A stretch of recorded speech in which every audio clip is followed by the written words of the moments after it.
So good day. Today we're gonna discuss about the university course registration database design. So before we proceed, we should go over some business rules. So the first one is courses may have prerequisite, courses that must be taken simultaneously and in addition to prerequisite. So students can declare a major and the course they enroll in must satisfy specific requirements for their declared major. Number three is instructors may offer multiple sections of the same courses with each section having a different schedule and classroom. And lastly, students can be placed on a waiting list for courses that are full, and the list must be ordered by the time of registration. So now we proceed to the structure of the database. So in the admin table, we have the ID, which is an int, which is also the primary key and a not null, the admin name, and the admin password, and the user type. In the courses table, we have the course ID, which is the primary key, which is also not null, the course name, the units, the major ID, instructor ID, capacity, and available capacity. The major ID is referenced from the major table, and the instructor ID is also referenced from the instructor table. So next is the core requisite. So course ID and course requisite course ID. So both of these are referenced from the courses table. Same goes with the courses prerequisite. So next is the department table, which has the department ID, which is the primary key, and a not null, which also has an auto increment default. So next is the department name, which is also in not null. Next table is the enrollment table. So it has the enrollment ID, which is the primary key, not null, and also default to auto increment. So it has the student ID, which references from the student table. Same goes with the course ID, which references from the courses table. And also the enrollment type, which has the default of current timestamp. Next is the GPA table. So the GPA table have three columns: the student ID and the courses ID. Both of these are foreign keys, and then the grade value, which is decimal value. Next is the instructor table. So in the instructor table, you have the instructor ID, which is a primary key, not null, and also auto increment. Then we have the instructor name, instructor email, password, dep ID, and user type. The dep ID is a foreign key from the department table, and the user type is a foreign key from the user table. Next is the major table. So in the major table, you have the major ID, which is the primary key, and that null, and also auto increment. Then we have major name, dep ID, and major requirement. So in the dep ID, it references, or it is a foreign key from the department table. Next is the section. So we have the section ID, which is the primary key and not null. We have the course ID, schedule, and room number. The course ID is a foreign key from the courses table. Next is the student. So in the student, we have the student ID, the primary key, also not null, and auto increment. The password, the student name, date of birth, address, age, and the user type. The user type is a foreign key from the user type table. Next, student major. It is a junction table. So both these columns are foreign key. The student ID is a foreign key from the student table, and the major ID is a foreign key from the major table. Next is the user type. The user type have two columns, the ID and the ID type. The ID is the primary key, which is also not null, and also the ID type, which is also not null. Then lastly is the waiting list. It is a junction table. So both this student ID and course ID are foreign keys. Student ID is a foreign key from student table, and course ID is a foreign key from the course table. So before we proceed to this discussion of the queries used in the system, first we have to discuss the entity relationship diagram, or the ERD of the database. The first is we should discuss is the user type. So the user type have three values: one for instructor, one for student, and one for admin. So a user type can have multiple instructor, multiple student, and multiple admin, but an admin, a student, and instructor can only have one user type.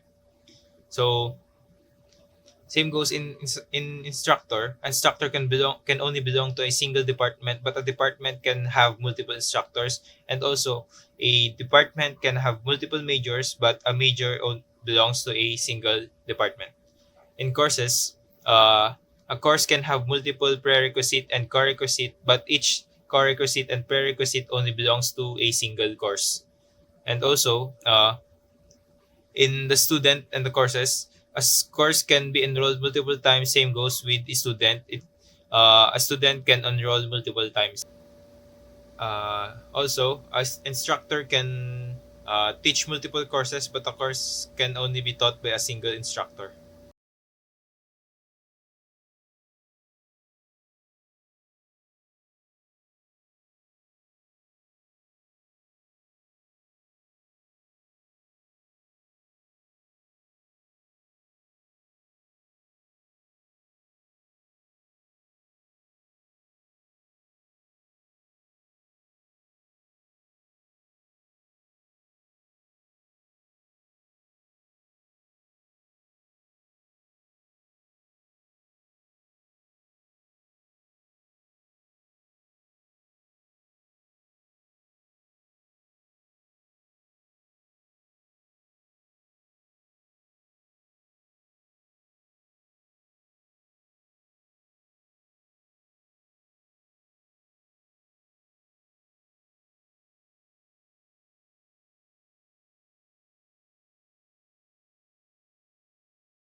In the connection of the database to the server and the website, uh, here we are using the MySQL Connect.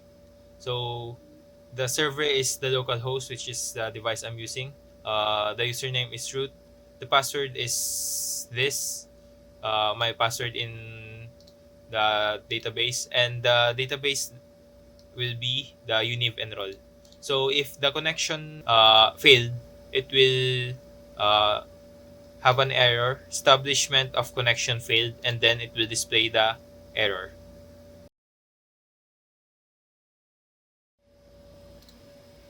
In the login procedure, we use a select query to validate user's credential across the various table.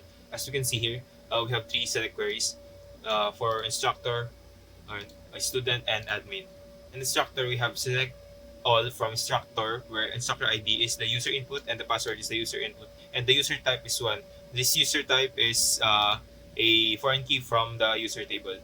Same goes with the student table. Uh, Only difference is the columns. Student and select all from student, where student ID and password is taken from the user input, and the user type is two. And also, it is the same in the admin login. So select all from admin, where ID is equal to the user table, and admin password is equal to the user input, and the user type is three. So initially, the system determines whether the submitted ID and password match any records in the instructor table. If no match is found, then the system searches the student table, and if credentials are still not found, it looks in the admin table. If the ID and password do not match any entries in these three tables, the system will display an error message reading invalid ID or password.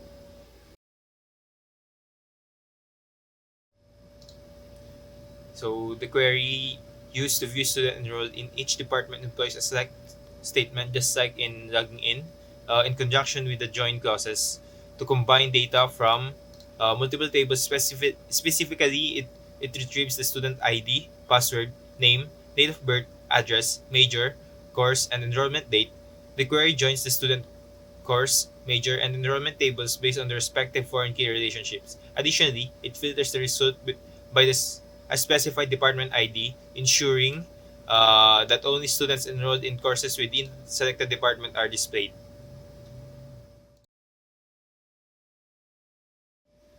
In selecting or retrieving the instructors, it has the same structure as the selecting or retrieving of students. So the query retrieves specific details about the instructor associated with a particular department. It selects the instructor ID, password, name, email, and the department name. The query utilizes join operation to combine the instructor and the department tables based on the department ID, ensuring that only instructors belonging to a specific department are retrieved. The department is filtered by a provided department ID, making the query dynamic and adaptable to different departments.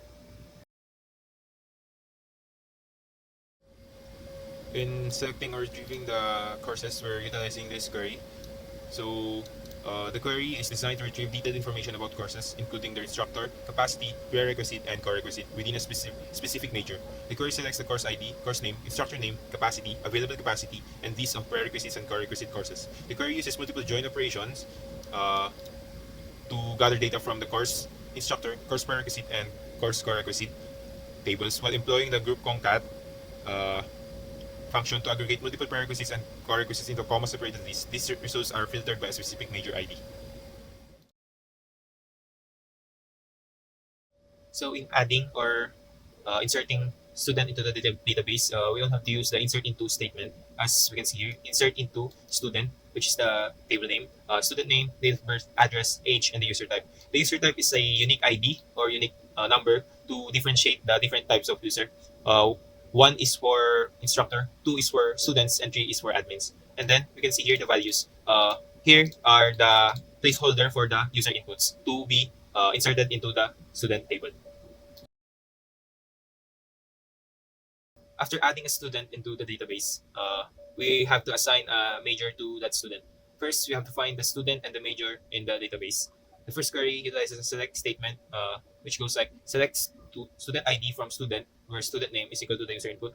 And after finding the student, we also have to find the major. So select major ID from major, where major name is equal to the user input. After finding both the major and the student in the database, we have to check if the student already have a major assigned.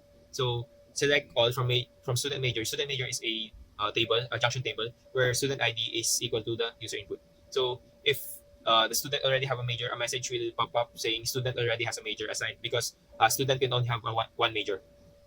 If the student does not have any major assigned, it will insert the student ID and the major ID into the student major junction table, which is this insert into student major, student ID, major ID values is the user inputs.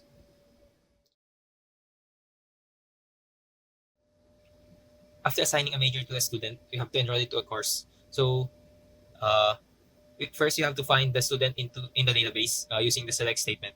And then after that, you also have to find the course ID and the available capacity. So using a select statement, select course ID, available capacity from course, where course ID is equal to the user input. Then after finding both the student, course ID, and the available capacity, the system will try to enroll the student into that course. But first, uh, it will check if the student is already enrolled into that particular course. If the student is already enrolled, it will prompt an error, students already enrolled in this course. But if not, it will try to enroll the student into that course. So after that, the system will try to enroll the student into the course. But before executing this query, insert into enrollment student its course ID, it will first update the course to decrement the available capacity by 1. If the available capacity is already 0, it will put the student into the waiting list. So in putting the student in the waiting list first, we have to check if the student is not already in the waiting list. If not, it will execute an insert query. So insert into waiting list, student ID, course ID. The values are the user inputs.